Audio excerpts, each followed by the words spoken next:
वास्तुशास्त्रात दिशांना विशेष महत्त्व देण्यात आलेले आहे। वास्तुशास्त्रामध्ये घरातील वस्तू योग्य दिशेने ठेवण्यासोबतच खाण्याच्या आणि झोपण्याच्या दिशाही सांगण्यात आल्या आहेत। वास्तुशास्त्रानुसार जेव्हा एखादी व्यक्ती चुकीच्या दिशेने पाय करून झोपते तेव्हा त्यांच्या आयुष्यात अनेक समस्या येतात।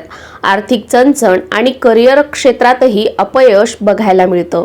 वास्तुशास्त्रानुसार दक्षिण दिशेला पाय ठेवून झोपणे टाळावे।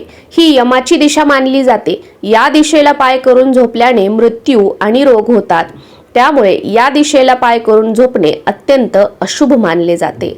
अकाल मृत्यू जो आहे तो या दिशेला पाय करून झोपल्याने येऊ शकतो।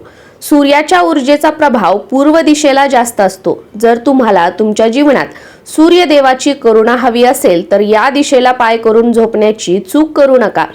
पूर्वेला पाय आणि पश्चिमेला डोकं ठेवून झोपणं टाळा। जे लोक दक्षिण किंवा पूर्व दिशेला पाय करून झोपतात त्यांच्या आयुष्यात अनेक समस्या येतात।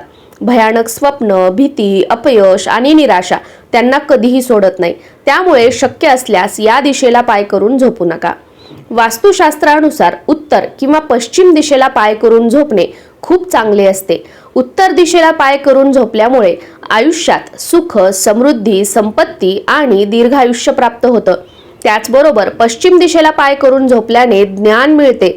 असे लोक अभ्यासात चांगले असतात। स्पर्धा परीक्षा यशस्वीरित्या उत्तीर्ण करण्यातही ते अत्यंत निष्णात मानले जातात। त्यामुळे उत्तर किंवा पश्चिम दिशेला पाय करूनच झोपण्याचा प्रयत्न करा। हे शक्य नसेल तर एक वेळ तुम्ही पूर्वेकडे पाय करून सुद्धा झोपू शकता, पण चुकूनही दक्षिण दिशेला पाय करून झोपू नका। वास्तुशास्त्रानुसार दक्षिण दिशेला डोके करून झोपणं हे आरोग्यासाठी चांगलं मानलं जातं।